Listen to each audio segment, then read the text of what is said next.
નમસ્કાર દર્શક મિત્રો, હું છું આપની વર્ષા બારોટ અને આપણે જોઈ રહ્યા છીએ કચ્છ ક્રાઇમ ન્યૂઝ। જોઈએ આજના સમાચાર।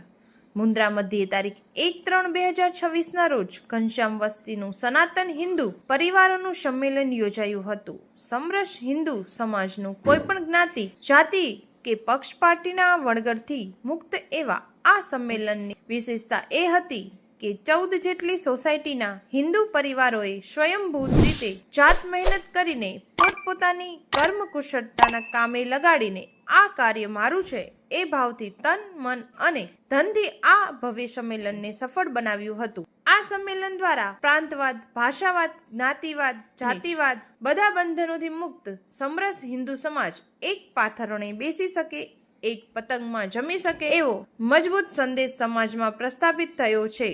સમાજના ખમતીદાર શ્રેષ્ઠીઓ વ્યક્તિગત સન્માનની અપેક્ષા વગર આવા કાર્યમાં કરેલ સહયોગને સદભાગ્ય માને તે આ કાર્યની યશ કલગી છે। કાર્યક્રમના પ્રારંભે સવારે આશરે 450 જેટલા બહેનોએ પરંપરાગત વસ્ત્ર પરિધાન સાથે કલશ યાત્રા યોજી હતી, જે બધી જ સોસાયટીઓ સહિત નગરના મુખ્ય બારોઈ રોડથી કાર્યક્રમ સ્થળે પહોંચી હતી। રતાડિયા ગણેશવાડાથી પધારેલ સાધ્વીજી મૃદુલાલ બાબાના અતિથિ વિશેષ સ્થાને યોજાયેલ સાંસ્કૃતિક કાર્યક્રમ તથા વક્તાઓના ઉદ્બોધનને લાવો 1500 જેટલા શ્રોતાએ લીધો હતો। વક્તાઓ શ્રી જીતુભા જાડેજા, પૂર્વ કચ્છ ધર્મ જાગરણ સંયોજક ડોક્ટર મંથન ફફલ, આરતીબેન શર્મા તથા મયંક તિવારીએ પોતાના વ્યક્તિત્વમાં પંચ પરિવર્તન દ્વારા રાષ્ટ્ર નિર્માણ અંગે માર્ગદર્શન આપ્યું હતું। ઋષિરાજ વિદ્યાનિકેતન તથા સરસ્વતી શિશુ મંદિરના વિદ્યાર્થીઓ સાથે સોસાયટીના બાળકો દ્વારા રાષ્ટ્રભક્તિનો તથા ભારતીય સંસ્કૃતિનો સંદેશ આપતી રંગારંગ કૃતિઓ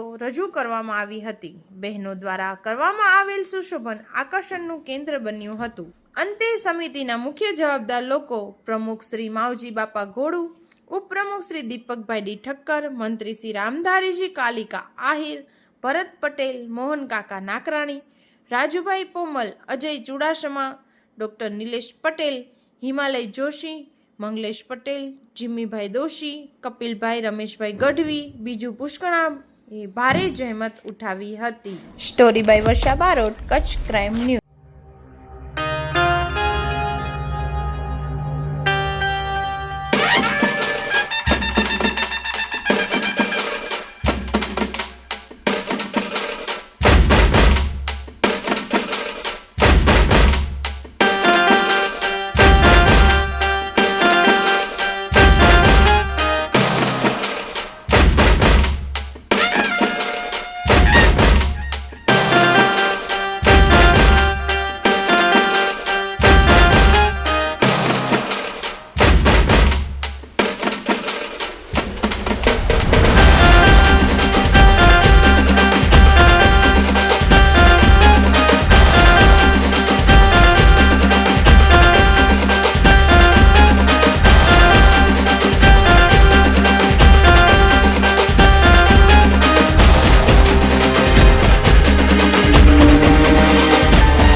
Bhosle sir, Jai Hind sir.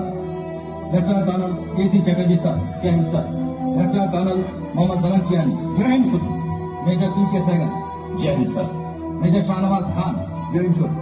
Major Habibur Rahman, Jai Hind sir. Major GS Dhillon, Jai Hind sir. Captain Inayat Kiyani, Jai Hind sir. Captain Gulzara Singh, Jai Hind sir. Captain Aziz Ahmed Khan, Jai Hind sir.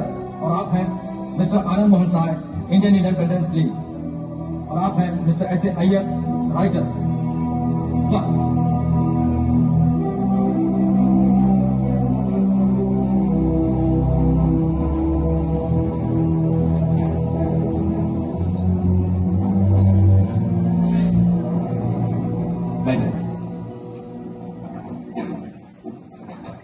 Azad Hind Fauj के अफसरों से आज मैं सिर्फ इतना कहना चाहता हूं कि हिंदुस्तान की आन बान और शान आपके हाथों में है।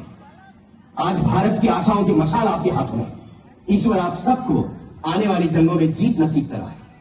नेताजी, हमारे हौसले तो बुलंद हैं, लेकिन सिर्फ 8,000 की फौज से क्या होगा? न अंग्रेज न जापानी, nobody will take it seriously sir. जाहिर है फौज तो बढ़ानी पड़ेगी सर। बर्मा, मलया, सिंगापुर और थाईलैंड में कुल मिलाकर 30 लाख हिंदुस्तानी रहते हैं। अगर उन्हें साथ लिया तो हमारी गिनती भी बढ़ेगी और हर तरह की मदद भी मिलेगी। और नेताजी, वो बेचारे तो बरसों पहले रबर प्लांटेशंस में कुलीगिरी करने के लिए बुलाए गए थे। भला वो लड़ना क्या चाहना? तो सीख जाएंगे। नेताजी, पहले एशिया में अंग्रेज अकेले थे सर, मगर अब ऑस्ट्रेलियन और अमेरिकन फौजी भी उनके साथ हैं। तो क्या ये मौका सही लगता है आपको हमारी मुहिम के लिए? सच पूछो तो 1 साल पहले जब महात्मा जी ने करो या मरो का नारा दिया था, अगर उस वक्त हम ये मुहिम शुरू कर पाते तो अब तक भाग चुके होते अंग्रेज। लेकिन सर, बर्मा और मलया में जापानियों का रवैया भी ठीक नहीं है। हम कैसे यकीन कर लें कि ये आपको दगा नहीं देंगे? आपको लगता है मैं जापानियों की झांसे में आ जाऊंगा? एक बात और, जापान और दूसरे एंटी ब्रिटिश मुल्क जल्दी हमारी हुकूमत को मान्यता देने वाले हैं। मैंने तय किया है कि 21 अक्टूबर को हम अपनी आजाद हिंद सरकार का ऐलान कर देंगे।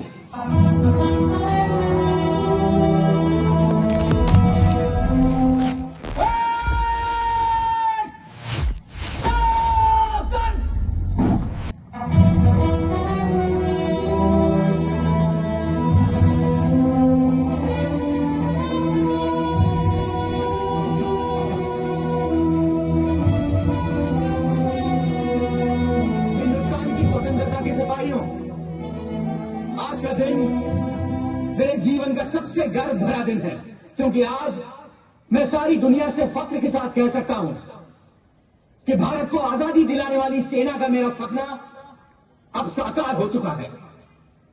आजाद हिंद फौज के हर सैनिक को अपने मौतों की इन 3 कसौटियों पर खरा उतरना पड़ेगा। इत्तफाक यानी एकता, एतमाद यानी विश्वास, और कुर्बानी यानी बलिदान।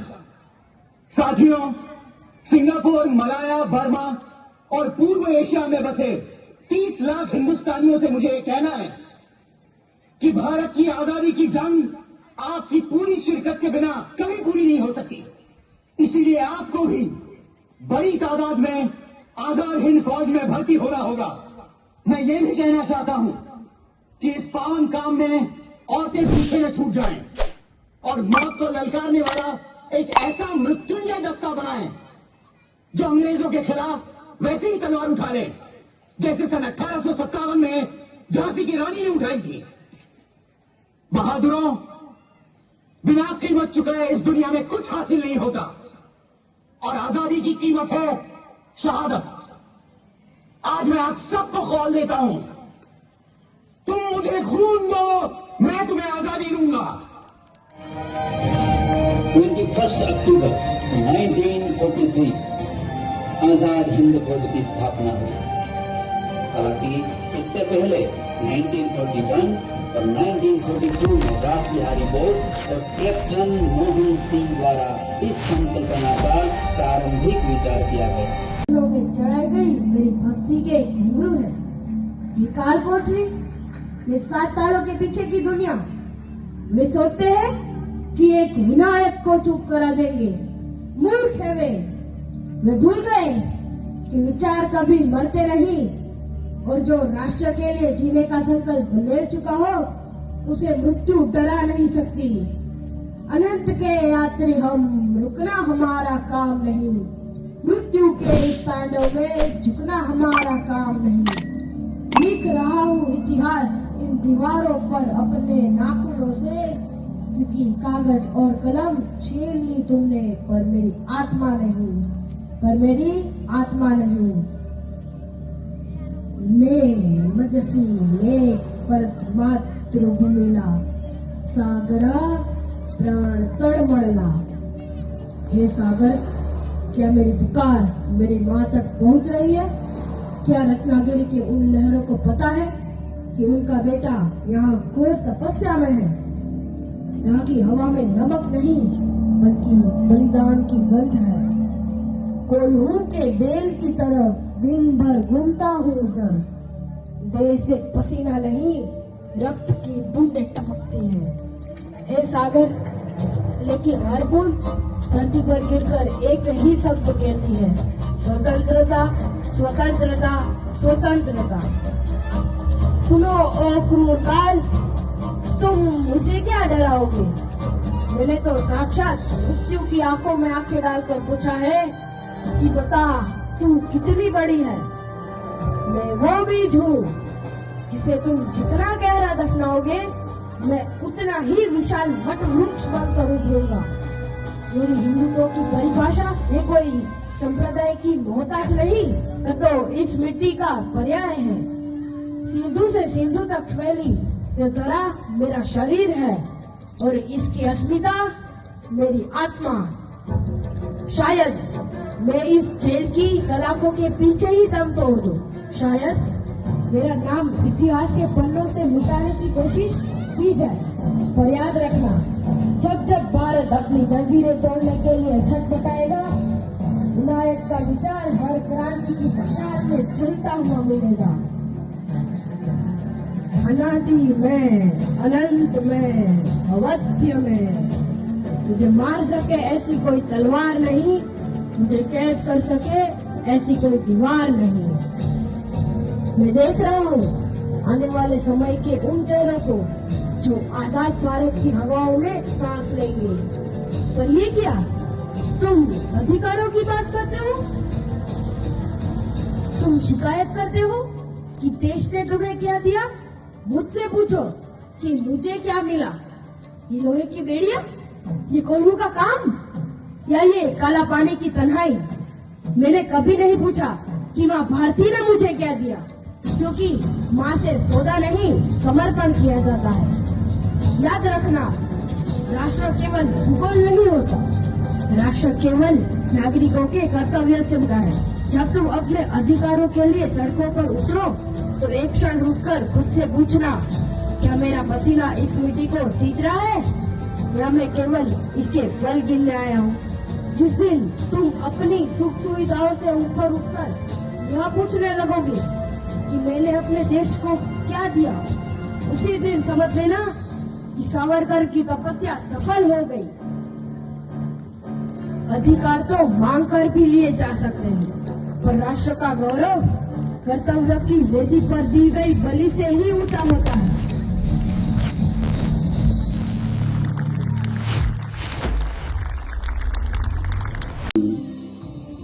ये मेरा, ये उसका, यह बात एक संकुचित वृत्ति वाले व्यक्ति की रहती है, मगर हम भारतीयों ने सदियों से समग्र विश्व को एक परिवार माना है।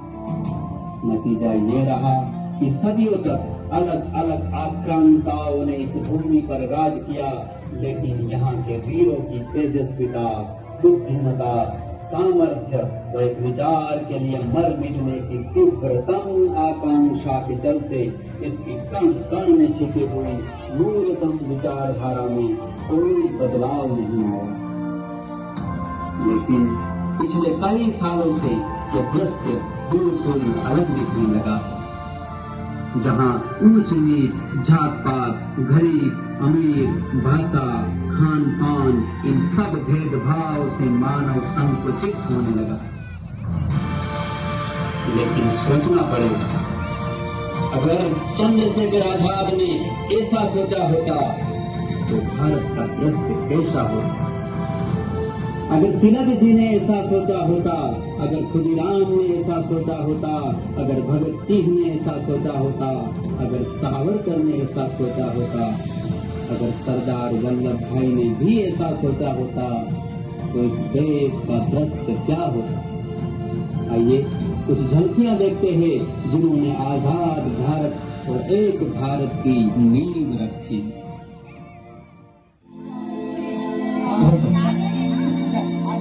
यूनिफॉर्म वाले यूनिफॉर्म से ज्यादा साड़ी का भी सर। कानपुर भैया रेवोल्यूशनरी कैपिटल ऑफ इंडिया में क्रांतिकारी पुलिस विभाग छिपा छिपी खेलता है। अरे मैं इसी लोग चलो कितने बजे का टाइम दिया था किस्मत से 8 बजे के बाद पहुंच जाएंगे। तो तय ये हुआ है, काकोरी क्रॉस होने के बाद ट्रेन रोकी जाएगी और वहीं सरकारी तिजोरी पे हमला होगा।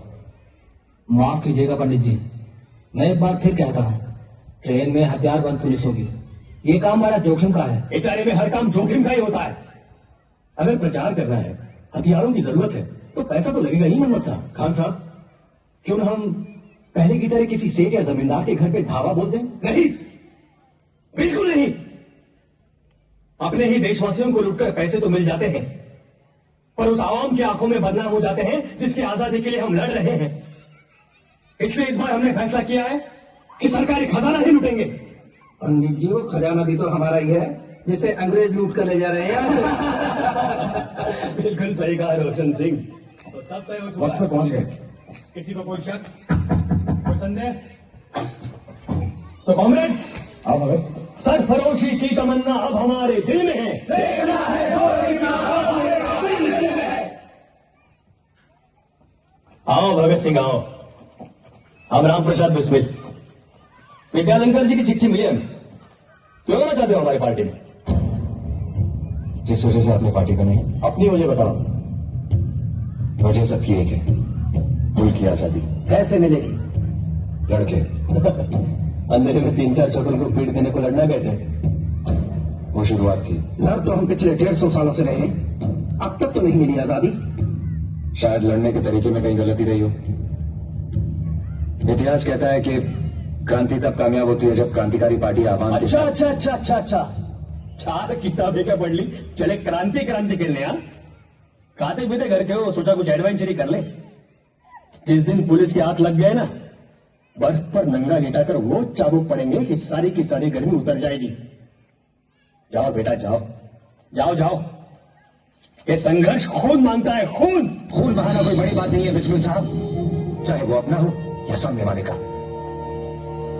बड़ी बात तो यह है कि जिस्म से टपका हुआ एक बूंद खून आने वाली नस्ल के सारे खून में उबाला ला सकता है या नहीं। यही एक लड़ती ख्वाहिश लेकर पला बड़ा हुआ। करतार सिंह सराबा को अपना आदर्श मानता हूं, और बाकी अपने आसपास इतना कुछ देख चुका हूं कि बर्फ की सिलियां और चमड़े के चाबुक मेरे इरादों को टिका नहीं सकते।